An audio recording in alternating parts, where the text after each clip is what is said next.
epilepsia? Bom, a epilepsia é uma condição neurológica na qual a pessoa que é portadora tem uma tendência maior a ter crises epiléticas, né? A crise epilética é quando um conjunto de neurônios, eles resolvem, né, descarregar todos ao mesmo tempo.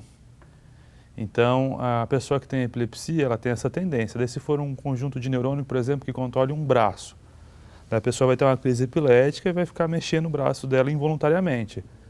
Normalmente, esse grupo de neurônios, ele consegue influenciar todo o cérebro e a pessoa acaba tendo crises generalizadas, que ela mexe o corpo inteiro. Perde consciência, que é aquela famosa crise que as pessoas já conhecem, né? A epilepsia pode aparecer em qualquer idade? A epilepsia do dia do nascimento, né? A pessoa pode já nascer tendo crise, a criança, até os últimos dias de vida, a criança pode ter, o idoso pode ter a epilepsia, né?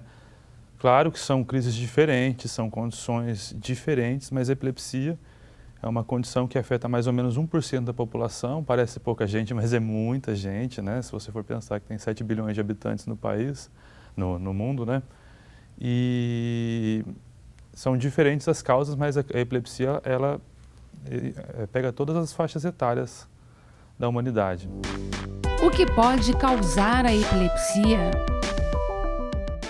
Daí depende muito da idade, né? As causas de epilepsia, elas variam de acordo com a idade. Se você for pegar uma criança nos primeiros anos de vida, a principal causa é a hipóxia neonatal. O que é hipóxia? É quando falta oxigênio no cérebro do bebê. Essa é a principal causa de epilepsia nessa faixa etária. Mas também temos doenças genéticas, temos tumores, temos neuroinfecções, meningite, tudo isso pode gerar crises epiléticas nas crianças, né? Mas no adulto, a gente tem o AVC, que é uma importante causa de epilepsia no adulto. A gente tem também os tumores, os cânceres cerebrais, que também dão, inclusive metástase cerebral também é causa de epilepsia em adulto. E chegando no idoso, além do tumor, além do AVC, você também ainda tem a demência, né? Às vezes a pessoa ela desenvolve um Alzheimer e desenvolve uma epilepsia com 80, 90 anos de idade. Então são causas variáveis. Tudo que pode gerar que um grupo de neurônios comece a disparar sozinho pode gerar a epilepsia. Quais são os principais sintomas e características da epilepsia? Bom, a epilepsia, então, ela tem vários tipos de crises epiléticas, né? Basicamente, a gente divide em dois grandes grupos, que são as crises focais, no qual apenas um grupo de neurônios eles disparam, então tem uma manifestação clínica um pouco mais branda, e a pessoa não perde a consciência, ela continua com consciência, pode afetar o nível de consciência dela, ela fica um pouco confusa, não conseguir falar, mas ela não perde a consciência, são as crises focais. E tem as crises generalizadas, que são aquelas crises que são as mais famosas, né, que a pessoa ela perde a consciência, dá um grito, né, se debate, tem os movimentos do braço de ir e voltar. Também tem as crises de ausência, no qual a pessoa ela trava, né, o nível de consciência dela, ela esquece, ela apaga por um momento, às vezes ela fica mastigando, às vezes ela fica piscando, e são crises curtas. Então são basicamente esses três tipos de crise, assim, os principais assim, que a gente tem. Como é feito o diagnóstico da epilepsia? Então, o diagnóstico de epilepsia, ele é baseado muito na história, na descrição do evento pela família, pelo acompanhante do paciente, eletroencefalograma e exame de imagem.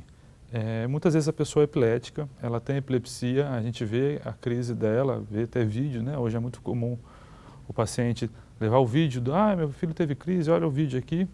Você vê que é uma crise, mas às vezes o eletro é normal, a ressonância é normal, porque a gente tem uma limitação ainda de exames que são 100% no diagnóstico da epilepsia. Mas o mais importante hoje em dia é a história, né? O tipo de crise, o movimento que a pessoa faz, o eletro, a ressonância e a história familiar. Isso é muito importante, né? Existem famílias inteiras que são epiléticas e isso é um fator muito importante na hora da gente fazer o diagnóstico. Qual é a diferença entre ataque epilético, convulsão e epilepsia? Bom, o ataque epilético É a crise epilética que a gente fala, né? Pode ser de qualquer maneira, pode ser uma crise de ausência, uma crise generalizada, uma crise convulsiva. A crise convulsiva ela é um subtipo de ataque epilético. A crise convulsiva é quando tem uma coisa motora, uma manifestação motora. Nem todo ataque epilético é uma crise convulsiva, mas toda crise convulsiva é um ataque epilético, né? Na crise convulsiva, a pessoa se debate, ela movimenta braço, movimenta perna, tem uma manifestação motora muito importante. Já no ataque epilético é tudo, né? A ausência, que é uma crise que a pessoa para, ela não tem nenhuma manifestação motora, é um ataque epilético, mas não é uma crise convulsiva. Agora, a epilepsia é a tendência que a pessoa tem de ter ataques epiléticos, né? Você pode ter um ataque epilético sem ser epilético. Se você, por exemplo, usar algum medicamento que te dê um ataque epilético, se você ficar muito tempo sem comer, privação de um jejum prolongado, né? Uma glicose baixa pode dar. Se você bater a cabeça, né? Acontece muito, o idoso nunca teve uma crise convulsiva na vida dele, cai no banheiro, bate a cabeça, tem uma crise convulsiva, nunca mais vai ter crise, porque ele não é epilético, ele não tem a tendência a ter de novo, a não ser que ele caia e bata a cabeça de novo. Então, o ataque epilético pode ser provocado ou não provocado, né? Normalmente, a epilepsia são os não provocados. A pessoa tem ataques epiléticos não provocados. É mais ou menos isso a diferença. Existe um grupo de pessoas com predominância da epilepsia? Bom, a epilepsia é uma doença que ela tem uma distribuição global na população, né? Pessoas com algumas doenças genéticas têm uma tendência um pouco maior a ter epilepsia, né? Por exemplo, tem algumas doenças mais específicas, né? Sturge Weber, tem várias, né? Não vale a pena ficar citando aqui, mas eles são mais riscos, né? Crianças também que nascem de mães que usam álcool durante a gestação ou que têm algum problema no pré-natal, são sempre fatores de risco para epilepsia. E pessoas com história familiar também, todas são grupos de risco. Como funciona o tratamento para a epilepsia? Como a epilepsia ela tem vários tipos de crise, né? Tem crise focal, crise generalizada, ausência. Algumas drogas respondem mais a uns tipos de crise e algumas outras drogas respondem mais a outros, né? Por exemplo, existem drogas que pioram um tipo de epilepsia. Se a pessoa tem uma epilepsia tal e usa a droga que não é a correta, ela pode ter mais crise. A droga pode, inclusive, precipitar a crise. Então, hoje em dia a gente tem bastante droga, né? A primeira droga, o fenobarbital, tem mais de 100 anos, é uma das primeiras drogas da medicina. E a última droga que a gente tem hoje é o canabidiol, né? Que estão falando bastante, que é o derivado da cannabis. Mas além do tratamento medicamentoso, em alguns grupos específicos de epilepsia, que são as epilepsias focais, existem as cirurgias, né? A cirurgia de epilepsia, normalmente ela não é curativa, né? É muito raro ela ser curativa, de a pessoa ficar sem medicamento, mas ela consegue transformar uma epilepsia sem controle, de pessoas que têm crises que prejudicam muito a vida dela, que têm fraturas, quedas, perdem emprego, transformam essas epilepsias graves em epilepsias tratáveis, né? Lógico que existem algumas pessoas que fazem cirurgia e se curam, né? Mas não é a via de regra. A via de regra é melhorar o controle, né? Existem também cirurgias que a gente fala que não são cirurgias que melhoram o controle de crise, mas são cirurgias que melhoram um pouco a vida do paciente. Existem pacientes que têm crises quase que diárias e que eles caem, né? Que tem que ter que usar capacete para não ter fratura de face. Daí existem algumas cirurgias que a gente faz que tira a ligação entre um lado e o outro do cérebro. E a pessoa, quando ela tem a crise não vai para o outro lado, então ela consegue ficar de pé. Então, esses são os tratamentos. Existe uma dieta também, né, que é uma dieta que chama cetogênica, que usa em alguns tipos muito graves de epilepsia, que é uma dieta muito difícil de seguir, a pessoa tem dificuldade de se manter na dieta cetogênica, que também ajuda no controle de crise. Fora esse tratamento, medicamento, cirurgia, dieta, também existem medidas comportamentais que o paciente epilético tem que fazer, né? Por exemplo, existem epilepsias que quando o paciente é submetido a um flash, a uma luz que pisca, numa certa frequência, ele tem crise. A gente tem que evitar que ele seja submetido a esse tipo de estresse, né? Inclusive teve um caso famoso de um desenho animado que passou uma vez que disparou esse flash e teve mais de 5.000 crianças em Tóquio que tiveram crise convulsiva nesse dia. Então, daí foi proibido depois disso, a televisão não pode mais exibir essa frequência de luz. E existem também medidas, por exemplo, se a pessoa está tendo muita crise, você não liberar a CNH dela, né? Restringir o direito dela de dirigir, porque ela está colocando a vida dela em risco e a de terceiros. Então, é um conjunto de medidas no tratamento, né? Muitas vezes, esses pacientes eles desenvolvem muito transtornos psiquiátricos, né?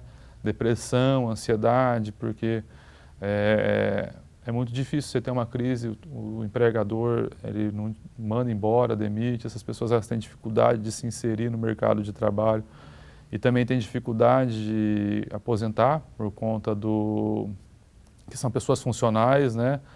Então, por conta do desconhecimento da doença, então o que a gente tenta fazer hoje é melhorar também não só a vida do paciente, mas o conhecimento das pessoas em saberem que epilepsia não pega, que a epilepsia é uma doença crônica como outra qualquer, que a pessoa tem condição de trabalhar e tentar inserir essa pessoa no mercado de trabalho, né? Isso é o mais importante, com conhecimento.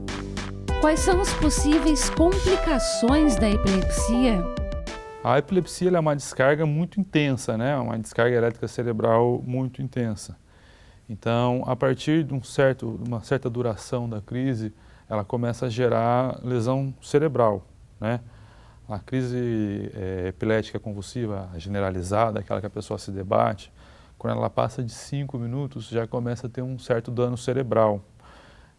A musculatura também, ela não foi feita para você ficar contraindo ela em força máxima várias vezes por tempo indefinido, né? Você começa também a ter lesão muscular. Então, assim, uma crise com mais de 5 minutos, a pessoa pode ficar com sequelas cognitivas, ter dificuldade na inteligência, desaprender de ler, de falar, de ficar usando até sonda, né? E também pode ter problemas musculares, lesão hepática, deslocar ombro, fraturas. Inclusive, existe uma rara complicação da crise epilética que é a morte súbita durante a crise, que é muito raro, mas é uma coisa que está presente. A gente vê isso no dia a dia, né? Poucas vezes, mas vê. Então, essas são as principais complicações.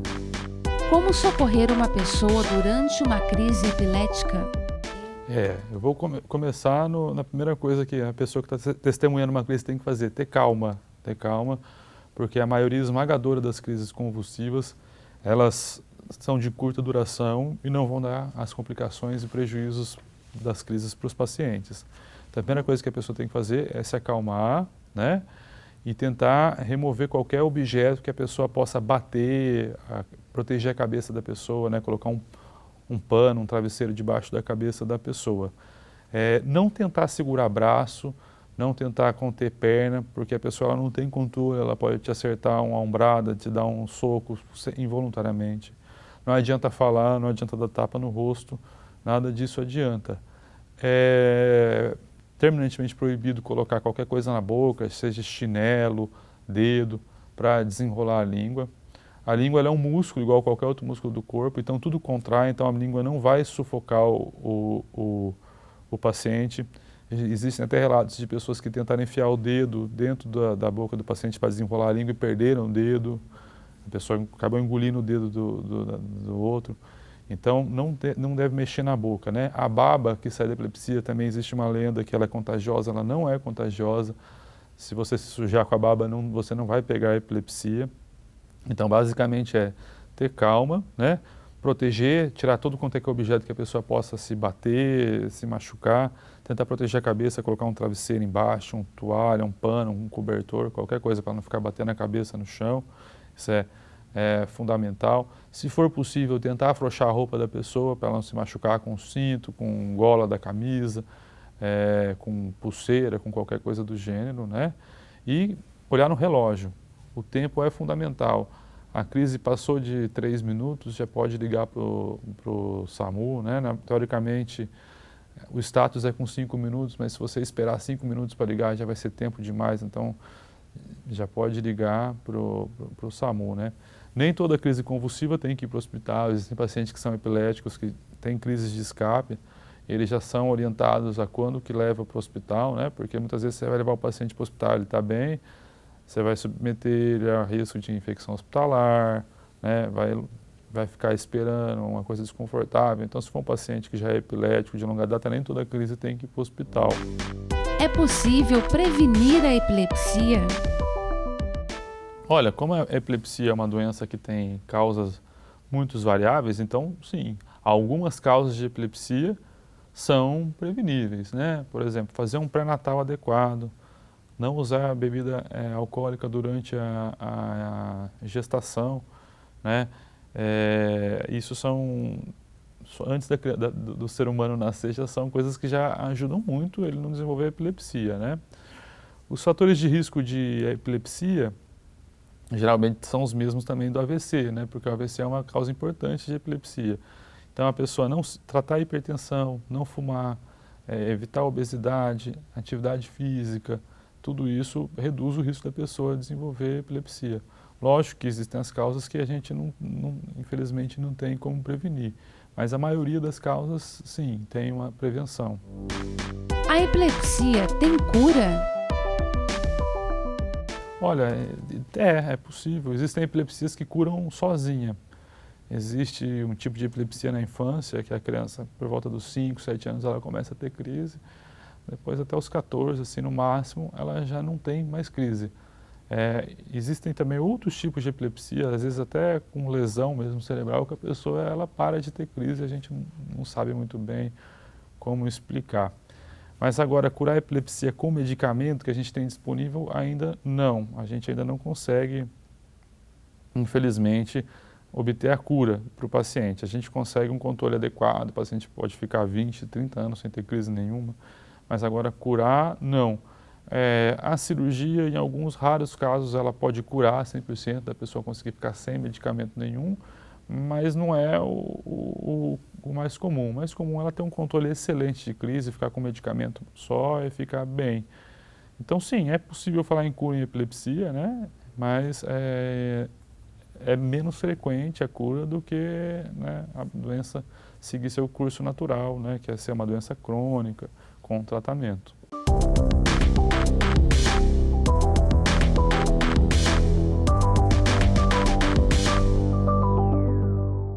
E para você que acompanha os nossos programas e gosta de estar por dentro dos assuntos da cidade e também do trabalho dos vereadores, se inscreva no nosso canal e confira tudo o que acontece aqui na TV Câmara. E se você gostou do nosso conteúdo, não esqueça de curtir nossos vídeos. Deixe aqui o seu like. Deixe o seu comentário e ative o sininho para ser avisado de todas as novidades.